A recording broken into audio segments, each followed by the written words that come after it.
You know, when you see a statue of Jesus and it falls and it breaks, that statue can't do anything for you, right? But the one who created Jesus, the one who made Abraham and Moses and Muhammad, peace be upon all of them, we love all of them. They all brought a good message. Crosses with Jesus on it. This is wrong. This is idol worship.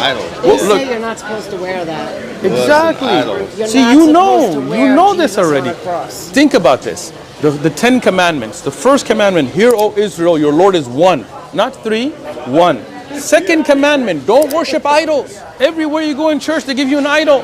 They got a little, Catholic got a little Mary idol. You go to a Christian church, they got Jesus on the cross. That's an idol. It's a statue. We don't believe in worshiping that. Jesus didn't say, put a statue of me up.